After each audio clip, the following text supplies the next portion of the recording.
જે પણ લોકોને ખોટા આદિવાસી સર્ટી આપ્યા છે એમને ઓબીસીમાં અમે સમાવેશ કરીશું, ત્યારે એ વાતને અમે આવકારીએ છીએ.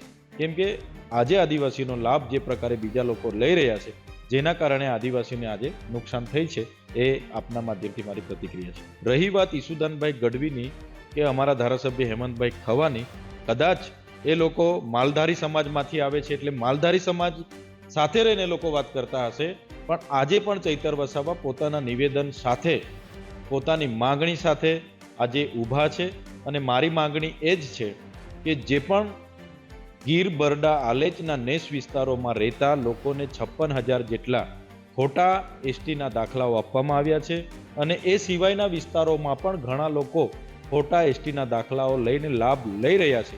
એવા લોકોને એસટી યાદીમાંથી, આદિજાતિ યાદીમાંથી દૂર કરવામાં આવે, એના લાભો બંધ કરવામાં આવે અને એમના પર કાયદેસરની કાર્યવાહી કરવામાં આવે, એ માંગ સાથે આજે પણ અમે અડગ છે. અમે વિધાનસભામાં પણ આ ઉઠાવ્યું કે ભાઈ અમારી દીકરીઓને આખા ગુજરાતમાં લઈ ગયા છે બીજા સમાજવાળા, તો એમને યુસીસીમાં સમાવેશ કરશો કે નહીં કરશો? કે આદિવાસીમાંથી જે લોકો અન્ય ધર્મ પાળે છે એમના લાભ અટકાવવાના પ્રયાસો કરે છે, તો અમારી આદિવાસીઓની અનામત બેઠકો પરથી ચૂંટાયેલા કેટલાક ધારાસભ્ય બીજા ધર્મ પાળે છે, એવા લોકોને શરૂઆત ત્યાંથી કરે જેથી કરીને લોકોમાં દાખલો બેસે. અને ઝઘડાના ધારાસભ્ય રીતેશ વસાવા ખ્રિસ્તી ધર્મ પાળે છે, મોહનભાઈ કોકણી વ્યારાથી ખ્રિસ્તી ધર્મ પાળે છે. જો સરકારને ખ્રિસ્તી ધર્મથી એટલી જ નારાજગી હોય તો એમનાથી શરૂઆત કરે તો લોકોને ખબર પડે, એવી આપના માધ્યમથી મારી વિનંતી છે. હાલમાં કોઈ ગઠબંધન અમારે કોંગ્રેસ સાથે નથી. કદાચ 2027માં અમને એવું લાગશે કે ગઠબંધન કરવા જેવું છે તો અમે અમારા રાષ્ટ્રીય નેતાઓને ધ્યાન દોરીશું અને 2027માં ગઠબંધન કરીશું. હાલમાં તો અમે તમામ બેઠકો પર સ્વતંત્ર લડવાના છે. ગુજરાતની અંદર ફરી એકવાર ખોટા આદિવાસી પ્રમાણપત્રનો મુદ્દો ભારે ચર્ચામાં છે, કારણ કે ભારતીય જનતા પાર્ટીના નેતાઓના બયાન આવે છે કે જે ખોટા પ્રમાણપત્રો છે તે રદ કરવામાં આવશે, ને બીજી તરફ જે ખાસ કરીને જે સૌરાષ્ટ્રનો વિસ્તાર છે એની અંદર જે ગીર બરડા અને જે આલેચનો વિસ્તાર છે ત્યાં પણ જે પ્રમાણપત્રો છે એ રદ કરવાની વાત કરવામાં આવી છે. આ બધાની વચ્ચે આપણી સાથે વાતચીત કરવા માટે આમ આદમી પાર્ટીના ધારાસભ્ય ચેતર વસાવા છે, તેમની સાથે જ વાત કરીશું.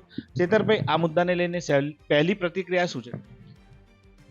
24 માર્ચ 2026ના રોજ વિધાનસભાના મંચ પર વિધાનસભામાં મેં વિધેયકની જે નોટિસ નાખવાની હોય છે 235 અંતર્ગત મેં નોટિસ નાખી અને સન્માન્ય ગૃહમાં ગીર બરડા આલેચ વિસ્તારમાં રહેતા રબારી, ભરવાડ અને ચારણ, જેમને અગાઉની જે કમિટી દ્વારા માન્યતા આપવામાં આવી છે એના સિવાયના 21,913 જેવા લોકોને માન્યતા મળી છે, એના સિવાયના 56,000 જેટલા વધુ પ્રમાણપત્ર ત્યાં આપવામાં આવ્યા છે. અને બિન આદિવાસીઓને એ જ પ્રકારે લાખો પ્રમાણપત્ર જ્યારે ગણપતભાઈ આદિજાતિ મંત્રી હતા ત્યારે પ્રોગ્રામો કરીને આપ્યા છે, તે તાત્કાલિક અસરથી રદ થાય એવી મેં વિધાનસભામાં માંગ કરી હતી.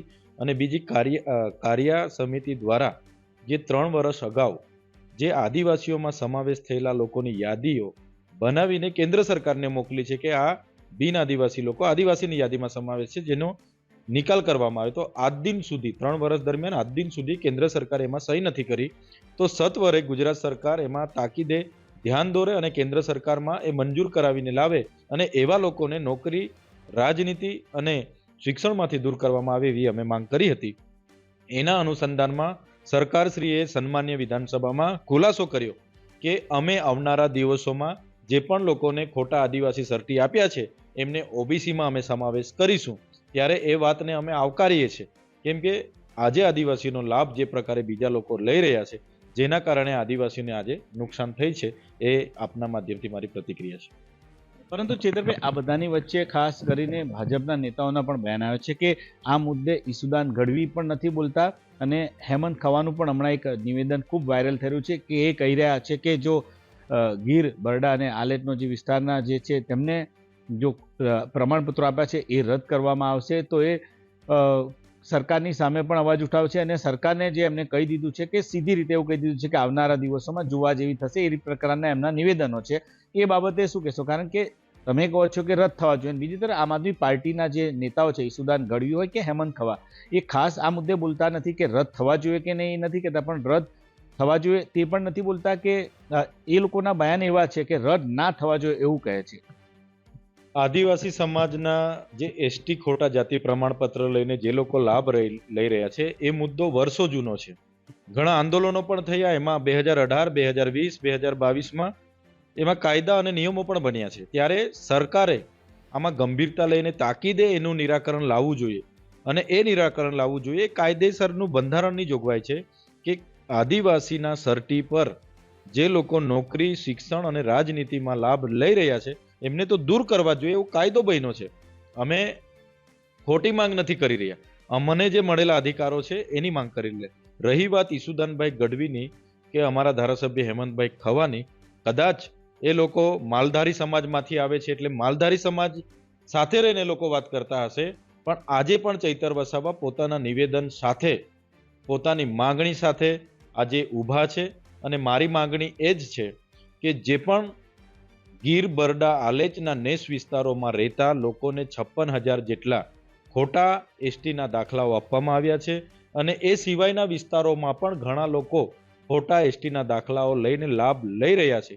એવા લોકોને એસટી યાદીમાંથી, આદિજાતિ યાદીમાંથી દૂર કરવામાં આવે, એના લાભો બંધ કરવામાં આવે અને એમના પર કાયદેસરની કાર્યવાહી કરવામાં આવે. એ માંગ સાથે આજે પણ અમે અડગ છે અને આવનારા દિવસોમાં પણ સરકાર સામે એ માંગને લઈને અમે લડીશું.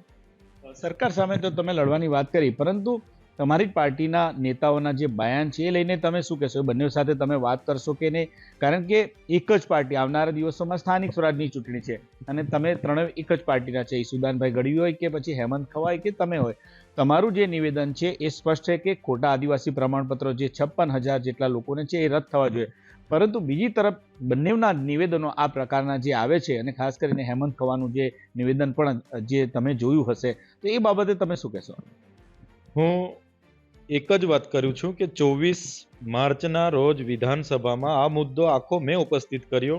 એની મેં નોટિસ નાખી અને સરકારને એ ખુલાસા કરવા પડ્યા, એમના મંત્રીને ખુલાસા કરવા પડ્યા કે આવનારા દિવસોમાં એસટી આદિવાસીઓની યાદીમાં જે બિન આદિવાસીઓનો સમાવેશ થયો છે અમે દૂર કરીશું ને એમને ઓબીસીમાં સમાવેશ કરીશું. હવે હેમંતભાઈ જે અમારા ધારાસભ્ય છે કે ઈસુદાનભાઈ ગઢવી અમારા પ્રમુખ છે, એમણે શું નિવેદનો આપ્યા છે અને કઈ બેચ પર આપ્યા છે એમની સાથે ચર્ચા થશે તો ચોક્કસ એની પણ ચર્ચા કરીશું. જે અમારી માંગણી છે વર્ષો જૂની છે અને સાચી છે, એની સાથે અમે અડગ છે. એમની કઈ બેચમાં માંગણી છે એની ચર્ચા અમે ચોક્કસ કરીશું. કદાચ જે અગાઉ 21,913 લોકોને જે માન્યતા પ્રાપ્ત થઈ છે એમની વાત કરતા હશે કે કોઈ બીજી વાત કરતા હશે, એનો પણ આવનારા દિવસોમાં અમે ખુલાસો કરીશું. પણ આદિવાસીઓના નામે જે ખોટા બિન આદિવાસીઓ જે લાભ લઈ રહેલા છે એમને દૂર કરવામાં આવે, એમના પર કાર્યવાહી કરવામાં આવે, એ સ્પષ્ટ અમારી માંગણી છે અને એ વાત સાથે આજે પણ હું અડગ છું. ખાસ કરીને ચેતરભાઈ, જે સરકાર જે યુસીસી નો કાયદો લાવે છે, યુસીસી નો કાયદાની જો વાત કરીએ તો સરકાર ખુદ કહી રહી છે કે આદિવાસી સમાજની જે રૂઢિ પરંપરા છે, આદિવાસી સમાજની પરંપરા છે, આદિવાસી સમાજને બાકાત રાખવામાં આવે છે. તો તમે આદિવાસી સમાજના નેતા છે ને, સરકારે તો આદિવાસી સમાજનું જે પરંપરા જાળવી છે, તો કેમ ધારાસભ્ય ચેતર વસાવા વિરોધ કરે છે યુસીસીનો? શરૂઆતમાં તો આ લોકોએ આદિવાસીને પણ સમાવેશ કરવાના પ્રયાસો કર્યા, પણ અમે બધા આદિવાસીઓ સાથે રહીને ખૂબ આનો વિરોધ કર્યો. એની જ્યારે કમિટી દરેક જિલ્લાઓમાં બધાના સૂચનો લેવા માટે આવી ત્યારે અમે રાજકીય, સામાજિક અને ધાર્મિક તમામ લોકો ઉપસ્થિત રહીને આનો ખૂબ વિરોધ કર્યો. જેના કારણે ડરીને એ લોકોએ આદિવાસીઓને આમાં સમાવેશ નથી કર્યો. પણ હજુ પણ અમને ભીતિ છે, આવનારા દિવસોમાં સમાન નાગરિક સંહિતામાં આદિવાસીઓના લોકો સમાવેશ કરશે. અને રહી વાત યુસીસીની, તો જ્યારે 23/11/1948માં બંધારણ સભા મળી, સમાન નાગરિક સંહિતાની તે દિવસે ચર્ચા થઈ, ત્યારે પણ બંધારણ સભાએ નક્કી કર્યું કે જે દિવસે દેશના તમામ નાગરિકો સમાનતાની ધારામાં હશે તે દિવસે યુસીસી આપણે લાગુ કરીશું. અને એના માટે 44ની કલમ બંધારણમાં પ્રાવધાન કર્યું કે ભાઈ સમાનતાની ધારા થશે ત્યારે નક્કી થશે. તો આજે પણ સમાનતાની ધારા નથી. આજે આદિવાસી સમાજના દાખલાઓ તો બધા લઈને એનો લાભ લે છે. આદિવાસી બહેનોને, દીકરીઓને બીજા સમાજના બધા જ લોકો ગુજરાતના લઈ જાય છે, પણ આદિવાસી યુવાનને આજે પણ દીકરી આપતા નથી. કેમ? કે અસમાનતાની ભાવના જુએ છે.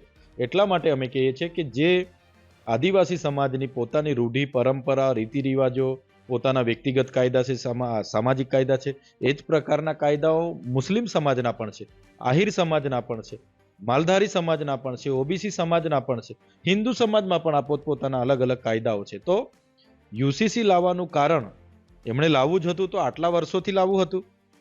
હમણાં જ લાવવા માટેનો જે પ્રયાસ એમણે કર્યો છે, મને લાગે છે સ્થાનિક સ્વરાજની ચૂંટણીઓ આવવાની છે, એને અનુસંધાને આ કાયદો લાવીને હિન્દુ મુસ્લિમ ઊભો થાય એના માટેનો આ કાયદો લાવવાનો એમણે પ્રયાસ કર્યો છે. બીજી વાત, અમે એના માટે વિરોધ કરીએ છીએ, એમણે લિવિંગ રિલેશનશીપનો આમાં સમાવેશ કર્યો છે.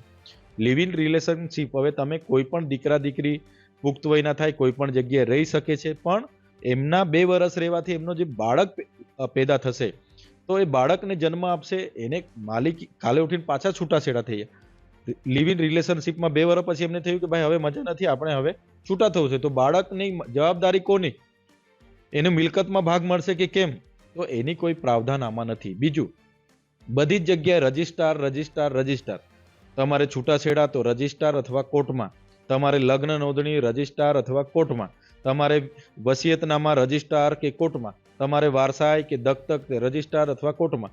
રજિસ્ટ્રાર એટલે કોણ? તો મામલતદાર. મામલતદારને આજે જાતિના દાખલા માટે અમે લોકો અઠવાડિયે 10-10 દિવસ લાઈનો લાગીએ ત્યારે કામ થાય છે. તો હવે લગ્ન નોંધણીમાં આટલા બધા લગ્નો નોંધણી કરાવવા માટે જઈશે તો લાઈનો લાગી જશે. છૂટાછેડા કરાવવા જશે તો લાઈનો લાગી જશે. કોર્ટમાં 10-10 વર્ષ સુધી કેસો પડેલા છે, તેના નિરાકરણના કોઈ ઠેકાણા નથી, ભરણ પોષણના દત્તકના કોઈના ઠેકાણા નથી, અને આજે રજિસ્ટ્રારમાં આવું બધું ચાલશે તો લાઈનો લાગવા માટેની આ યુસીસી છે એવું મને લાગી રહ્યું છે. એટલા માટે અમે વિરોધ કરીએ છીએ.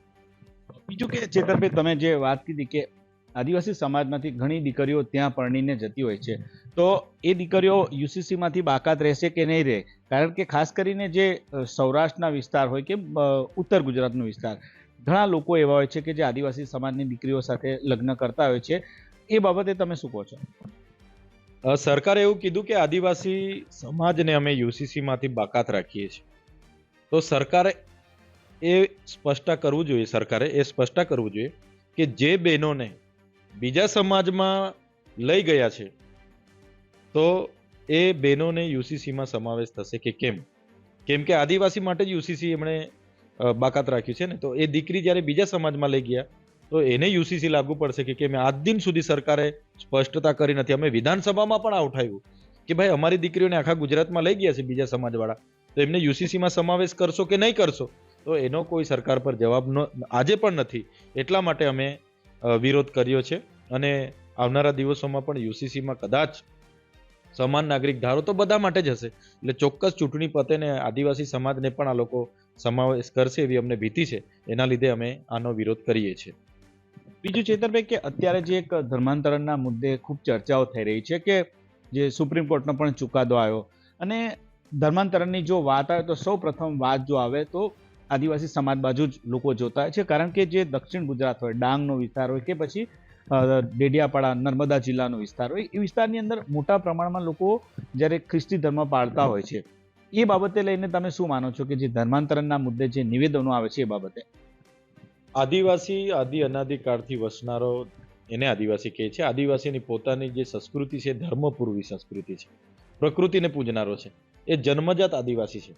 એને કોઈ બીજો ધર્મ અપનાવવાથી કે આદિવાસી તરીકે મટી જતો નથી. આજે જે પણ સુપ્રીમ કોર્ટનું જજમેન્ટ આવ્યું છે એનો અમે અભ્યાસ કરી રહ્યા છે. અમારા લીગલ ટીમ છે એનો અભ્યાસ કરી રહેલું છે. આવનારા દિવસોમાં એના પણ અમે રજૂઆતો માટે ત્યાં જવાના છે. પણ જે પ્રકારે સુપ્રીમ કોર્ટે કીધું કે આદિવાસી હિન્દુ, શીખ, બૌદ્ધ એના સિવાયના બીજા ધર્મ જેમ કે ઈસાઈ એટલે ખ્રિસ્તી, મુસ્લિમ જેવા ધર્મ પાળશે તો આદિવાસી તરીકે મળતા લાભો એના પૂરા થઈ જશે, એ લાભો મળશે નહીં. તો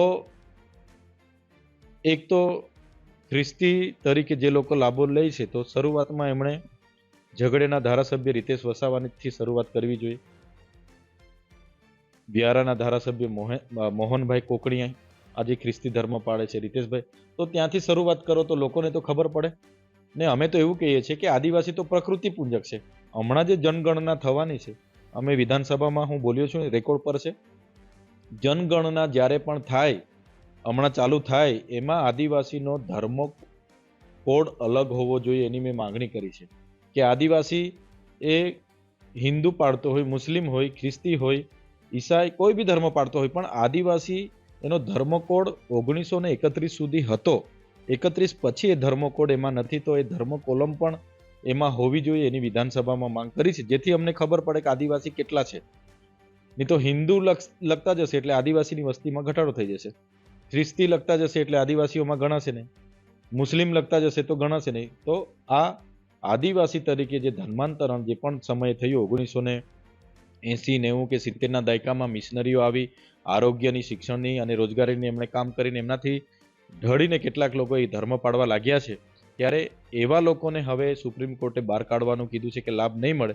તો મને લાગે છે આવનારા દિવસોમાં જે અનામત જેવા લાભો છે એ લાભો પણ સરકાર એમના પરથી લઈ લેશે એવું મને લાગે છે. અને મેં તો કેમ છું સરકારને શરૂઆતથી એમના ધારાસભ્યથી શરૂઆત કરે એ પણ આપના માધ્યમથી હું સરકારને કહેવા માંગુ છું. આ પ્રકારનું આવનારા દિવસોમાં પગલું ભરે છે કે આદિવાસીમાંથી જે લોકો અન્ય ધર્મ પાળે છે એમના લાભ અટકાવવાના પ્રયાસો કરે છે, તો અમારી આદિવાસીઓની અનામત બેઠકો પરથી ચૂંટાયેલા કેટલાક ધારાસભ્ય બીજા ધર્મ પાળે છે એવા લોકોને શરૂઆત ત્યાંથી કરે જેથી કરીને લોકોમાં દાખલો બેસે. અને ઝઘડાના ધારાસભ્ય રીતેશ વસાવા ખ્રિસ્તી ધર્મ પાળે છે, મોહનભાઈ કોકણી વ્યારાથી ખ્રિસ્તી ધર્મ પાળે છે. જો સરકારને ખ્રિસ્તી ધર્મથી એટલી જ નારાજગી હોય તો એમનાથી શરૂઆત કરે તો લોકોને ખબર પડે એવી આપના માધ્યમથી મારી વિનંતી છે. બીજું ચેતરભાઈ, ખાસ કરીને જે તમે જે કે અલગ આદિવાસી સમાજનો કોડની જે વાત કરી, વિધાનસભામાં કઈ તમે માંગણી કરી છે કે અલગ કોડ જે કે, અને બીજા કોઈ રાજ્યમાં આ પ્રકારનું છે કઈ કે આદિવાસી સમાજનો અલગ કોડ કે અલગ ધર્મની વાત? હા છે, બિલકુલ છે. તમે આસામ, મેઘાલય, ત્રિપુરા બધે જ જશો. હમણાં ઝારખંડ વાળાએ સરના ધર્મ કોડ બનાવ્યો છે. વસ્તી ગણતરી થઈ ને એમાં આદિવાસીઓ માટે સરના લખ્યું છે. એ આદિવાસીનો ધર્મ કોડ જ સરના આપ્યો છે. તો એ પ્રકારે ગુજરાતમાં પણ આદિવાસીની જો ચોક્કસ વસ્તી જાણવી હોય તો આદિવાસીનો અલગ ધર્મ કોડ એમણે આપવો જોઈએ, જેથી કરીને આદિવાસીઓની કેટલી વસ્તી ગુજરાતમાં વસે છે એનો ચોખ્ખો આંકડો આપણને મળી શકે. એ માંગ અમે વિધાનસભામાં પણ કરી છે અને વિધાનસભામાં પણ અમે કીધું છે કે જે જનગણના થવાની છે એ જાતિ આધારિત જનગણનામાં આદિવાસીનો અલગ ધર્મ કોડ હોવો જોઈએ. એ માંગ અમે વિધાનસભામાં પણ કરી છે. કદાચ એ અલગ ધર્મ કોડ ના હોય તો આદિવાસી સમાજને શું નુકસાન થાય, અને ધર્મ કોડ હોય તો શું ફરક પડશે? ધર્મ કોડ હોવાથી અમારી કેટલી વસ્તી છે એનો અમને ચોક્કસ આંકડો મળી શકશે. તો જેટલી વસ્તી એટલી અમારી હિસ્સેદારી એમાં હોવી જોઈએ એની અમે માંગ કરીશું. એટલું અમારું બજેટ હોવું જોઈએ એની માંગ કરીશું. એટલે જનગણનાથી અનેક લાભો અમને થવાના છે. આજે જે રોટેશન પ્રમાણે અમારી બેઠકો આખી ફળવાઈ, એમાં બી અમારા વિસ્તારોમાં ઘણી જગ્યાએ એસસી સમુદાય નથી છતાં એસસી આવી ગઈ, ઓબીસી નથી એ બી ઓબીસી આવી ગઈ. તો જનગણના થશે ને પછી જ આ ખબર પડશે અને અમારી રિઝર્વ બેઠકો કઈ છે ને કઈ તાલુકા પ્રમુખ, જિલ્લા પ્રમુખની અનામતની બેઠકો અમારી રહી છે, બધું જ ત્યારે જ ખ્યાલ આવશે એવું મને લાગે છે. બીજું ચેતરભાઈ, આપણે રાજકીય સવાલ છેલ્લો પૂછી લઈએ. ચૂંટણીને લઈને કેવી તૈયારી છે તમારી? સ્થાનિક સ્વરાજની ચૂંટણીની વાત તમે જોયું હશે કે ગુજરાતમાં ચૂંટણીની હમણાં જાહેરાત થવાની છે ને તડામાર તૈયારી ચૂંટણી પંચ કરી રહ્યું છે. સૌપ્રથમ અમે 460 ઉમેદવારોની યાદી, પ્રથમ યાદી જાહેર કરી છે. આવનારા એપ્રિલના પહેલા અઠવાડિયામાં પણ અમે લગભગ 2500થી પણ વધારે ઉમેદવારોની યાદી જાહેર કરવાના છે. આ જ પ્રકારે તબક્કાવાર યાદીઓ જાહેર કરીને પૂરા ગુજરાતમાં અમે 12,000 જેટલા ઉમેદવારોને સ્થાનિક સ્વરાજની ચૂંટણીમાં ઊભા રાખવાના છે અને અમે સ્વતંત્ર લડવાના છે. મને જે પ્રકારનો માહોલ છે, લોકોમાં ઉત્સાહ છે, અમારા કાર્યકરો હોય, ઉમેદવારોમાં ઉત્સાહ છે, એના પરથી અમે લાગી રહ્યું છે કે અમારી સીધી ટક્કર ભાજપ સાથે છે અને ખૂબ સારી આવનારી દિવસોમાં ચૂંટણી અમે લડીશું. ઘણી નગરપાલિકા, તાલુકા પંચાયતો અને અમુક જિલ્લા પંચાયતો પણ આમ આદમી પાર્ટીની પૂર્ણ બહુમતીથી બનવા જઈ રહી છે. ગઠબંધનની કોઈ શક્યતા ખરી કોંગ્રેસ સાથે કે અન્ય કોઈ પાર્ટી સાથે ગઠબંધન, કે પછી તે વખતે જોવામાં આવશે કે અત્યારે થશે કે નહીં થાય? હાલમાં કોઈ ગઠબંધન અમારે કોંગ્રેસ સાથે નથી. કદાચ 2027માં અમને એવું લાગશે કે ગઠબંધન કરવા જેવું છે તો અમે અમારા રાષ્ટ્રીય નેતાઓને ધ્યાન દોરીશું અને 2027માં ગઠબંધન કરીશું. હાલમાં તો અમે તમામ બેઠકો પર સ્વતંત્ર લડવાના છે. તમે જોયું, આ હતા આમ આદમી પાર્ટીના ધારાસભ્ય ચેતરભાઈ વસાવા. તેમને આપણી સાથે ખાસ વાતચીત કરી તો એમને તમામ જે મુદ્દાને લઈને વાત કરી. એક તો જે યુસીસીના મુદ્દે તેમને સ્પષ્ટ વાત કરી, સાથે સાથે તેમને કહ્યું કે જે આવનારા દિવસોમાં જે વસ્તી ગણતરી થનાર છે તો આદિવાસી સમાજ માટે જે અલગ કોડ જે હોવો જોઈએ જેથી આદિવાસી સમાજની ઓળખ થાય. કારણ કે આદિવાસી સમાજ જ્યારે અન્ય લખશે તો તેમની જે આદિવાસીની જે સાચી વસ્તી છે તેનો અંદાજ નહીં આવે. તેમને એવું કહ્યું છે ને, તેમને એવું કહ્યું છે કે વિધાનસભામાં પણ તેમને આ લેખિત રજૂઆત કરી છે. સાથે સાથે તેમને આવનારી સ્થાનિક સ્વરાજની ચૂંટણીમાં એકલા હાથે જ આમ આદમી પાર્ટી ચૂંટણી લડશે તેમ તેમનું કહેવું છે. આ ઉપરાંત તેમને જે ખાસ કરીને જે અત્યારે સૌથી ચર્ચાસ્પદ એટલે કે ગુજરાતની અંદર ને આદિવાસી સમાજમાં સૌથી ચર્ચામાં જે મુદ્દો જે છે ખોટા આદિવાસી પ્રમાણપત્રનો જે મુદ્દો છે એ મુદ્દે તેમને પોતાની સ્પષ્ટ વાત કહી છે ને તેમનું જે કહેવું છે કે જે એમને જે વાત તેમને મૂકી છે એ વાતને લઈને તે કાયમ છે, કારણ કે જે લોકો ખોટા આદિવાસીઓ છે તેમના પ્રમાણપત્રો રદ થવા જોઈએ અને તેઓ રાજકીય કે સરકારી તેમને કોઈ લાભ મળતા હોય તે પણ રદ થવા જોઈએ તેવું તેમનું કહેવું છે. નરેન્દ્ર પેપરવાલા, ગુજરાત તક, નર્મદા.